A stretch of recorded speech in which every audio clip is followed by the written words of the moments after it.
یہاں تک کہ آپ رضی اللہ عنہ کی ایک آنکھ کو سخت نقصان پہنچایا۔ پیوند لگی ہوئی پرانی چادر پہن کر مسجد میں داخل ہوئے تو آپ کی یہ کنڈیشن دیکھ کر نبی پاک اور صحابہ کرام کی آنکھوں میں آنسو بھر آئے۔ زندگی آسانی سے کٹ رہی تھی مگر پھر بھی موت کو دعوت دے دی کیوں؟ اتنے عظیم مرتبے والے صحابی نے کون سا ایسا فیصلہ کیا جو ان کی جان کے لیے خطرہ بنا اور کیوں کیا؟ السلام علیکم ورحمۃ اللہ وبرکاتہ۔ سیریز تاریخی فیصلے ہسٹورک ڈیسیجنز میں آپ کو ایک بار پھر ویلکم۔ ناظرین، آج ہم جس ڈیسیجن پر بات کرنے والے ہیں وہ آپ کو حیران کر دے گا۔ ایک انسان کا اپنے بارے میں ایسا فیصلہ جو خود اس کی جان جانے کا سبب بن سکتا تھا، اور وہ اس کے فیصلے کے نتائج سے بھی باخبر تھا۔ ہی نوز واٹس گوئنگ ٹو ہیپن، مگر پھر بھی فیصلہ لیا۔ کوئی جبر نہیں، کوئی زبردستی نہیں۔ زندگی آسانی سے کٹ رہی تھی مگر پھر بھی موت کو دعوت دے دی کیوں؟ کوئی کیوں اپنی ہی جان کو بنا کسی مجبوری کے خطرے میں ڈالے گا؟ آج کا فیصلہ چونکا دینے والا ہے، عقلوں کو حیرت میں ڈالنے والا ہے۔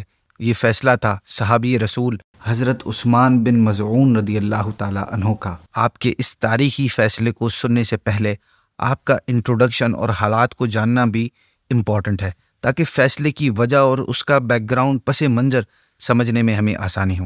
ناظرین، حضرت عثمان بن مظعون رضی اللہ تعالیٰ عنہ ہمارے پیارے آقا صلی اللہ علیہ وسلم کے صحابی ہیں۔ آپ رضی اللہ عنہ کی کنیت ابو الصائب ہے۔ 13 مردوں کے بعد آپ نے اسلام قبول کیا۔ آپ نبی پاک صلی اللہ علیہ وسلم کے رضائی بھائی بھی ہیں۔ آپ اصحاب الصفہ میں سے بھی تھے۔ پیارے آقا نے آپ کا نام سلف الصالح رکھا۔ بہت زیادہ اچھی کوالٹیز والے، کثرت سے عبادت کرنے والے، دن میں روزہ رکھتے تو رات بھر اللہ پاک کی عبادت میں مصروف رہتے۔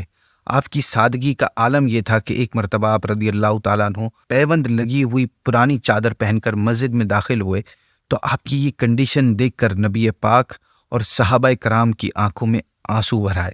آپ رضی اللہ عنہ رمضان المبارک سن 2 ہجری میں ہونے والے غزوہ بدر میں بھی شریک ہوئے اور غازی بن کر لوٹے تھے۔ اتنی اعلیٰ صفات اور اتنے عظیم مرتبے والے صحابی نے کون سا ایسا فیصلہ کیا جو ان کی جان کے لیے خطرہ بنا اور کیوں کیا؟ جب کفار مکہ نے مکے میں مسلمانوں پر ظلم و ستم کے پہاڑ توڑ کر مکے میں ان کا جینا مشکل کر دیا تھا، تو صحابہ کرام علیہم الرضوان کو نبی پاک صلی اللہ علیہ وسلم کی بارگاہ سے ایک پرامن ملک حبشہ کی جانب ہجرت کی اجازت ملی۔ لہٰذا اعلان نبوت کے 5ویں سال 11 مرد اور 4 خواتین نے ملک حبشہ کی جانب پہلی ہجرت کی۔ اس قافلے کے سالار حضرت عثمان بن مظعون رضی اللہ تعالیٰ عنہ تھے۔ مسلمانوں کا ہجرت کرتا دیکھ کر کفار مکہ نے شرکائے قافلہ کو اریسٹ کرنا چاہا، لیکن اللہ پاک نے ان حضرات کی مدد فرمائی اور یہ اللہ پاک کے فضل سے کشتی پر سوار ہو کر روانہ ہونے میں کامیاب ہو گئے۔ یہ مہاجرین حبشہ پہنچ کر امن و امان کے ساتھ عبادت الہی میں مصروف ہو گئے۔ چند دنوں بعد حبشہ میں اچانک یہ خبر پھیل گئی کہ کفار مکہ مسلمان ہو گئے ہیں۔ جیسے ہی یہ سنا صحابہ کرام نے تو وہ مکہ لوٹ آئے، مگر یہاں آ کر پتہ چلا کہ وہ خبر غلط تھی۔ اب ان میں سے بعض پھر حبشہ چلے گئے اور کچھ مکے میں ہی چھپ گئے۔ دے ہڈ دیم سیلف، مگر کفار مکہ نے انہیں کسی طرح ڈھونڈ نکالا اور تکالیف کا یہ ایک نہ رکنے والا سلسلہ پھر سے شروع ہو گیا۔ حضرت عثمان بن مظعون بھی انہی واپس آنے والوں میں سے اور واپس حبشہ نہ جانے والوں میں سے تھے، مگر آنے کے بعد آپ پر پھر ظلم و ستم شروع نہیں ہوئے، کیونکہ آپ نے حبشہ سے واپس آ کر ولید بن مغیرہ کی امان اور پناہ حاصل کر لی تھی۔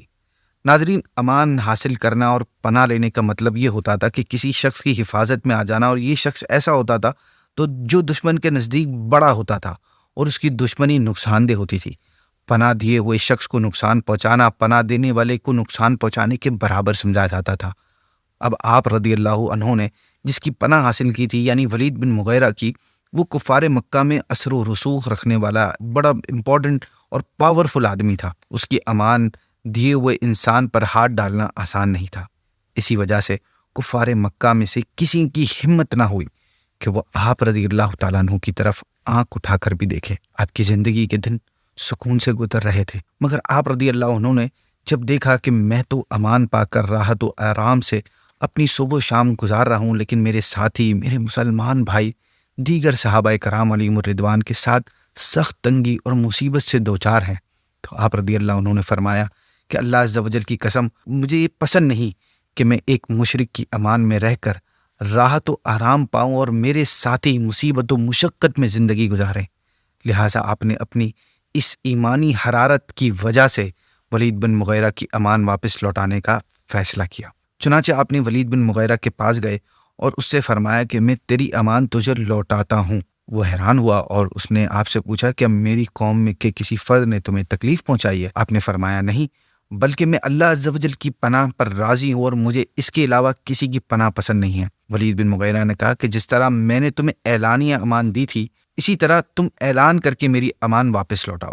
چنانچہ ایک کراؤڈ کو جمع کیا گیا، لوگوں کو جمع کیا گیا، اور ایک مجمع میں جا کر آپ رضی اللہ عنہ نے فرمایا کہ ولید بن مغیرہ اپنی امان کو پورا کرنے والا ہے، لیکن مجھے پسند نہیں کہ میں اللہ عز و جل کے سوا کسی کی امان میں رہوں، لہٰذا میں نے اس کی امان اسے واپس کی۔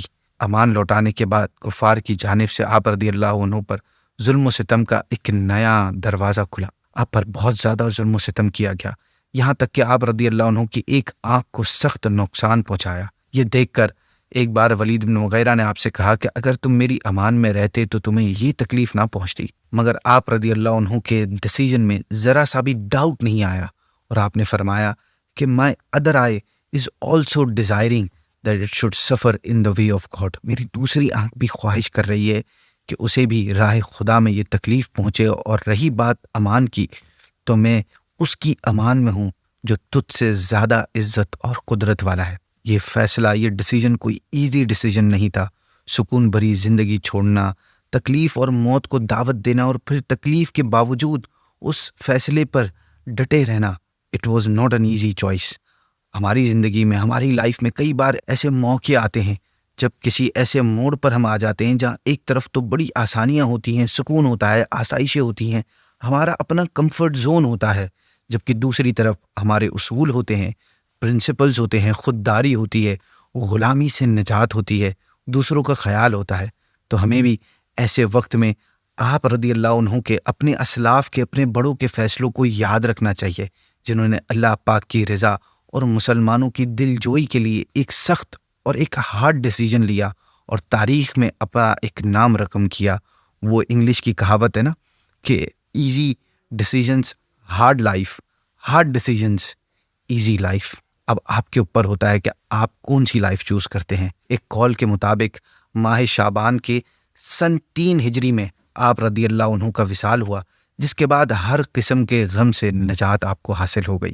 وصال کے بعد پیارے آقا صلی اللہ علیہ وسلم نے آپ کے رخسار کا بوسہ لیا اور رونے لگے، یہاں تک کہ پیارے آقا کی مبارک آنکھوں سے مبارک آنسو بہہ کر آپ کے رخسار پر گرنے لگے۔ یہ دیکھ کر صحابہ کرام بھی اپنے اوپر قابو نہ رکھ سکے اور بے اختیار رونے لگے کہ پیارے آقا صلی اللہ علیہ وسلم نے فرمایا، اے ابو صاحب، تم اس دنیا سے یوں چلے گئے کہ تم نے اس کی کسی چیز سے کچھ نہ لیا۔ پیارے آقا نے آپ کی نماز جنازہ ادا فرمائی۔ آپ وہ پہلے صحابی ہیں جن کو جنت البقیع میں دفن کیا گیا۔ تدفین کے بعد آپ نے ایک شخص کو ایک بڑا پتھر لانے کا حکم دیا، لیکن وہ اکیلا اس پتھر کو اٹھا نہیں سک رہا تھا۔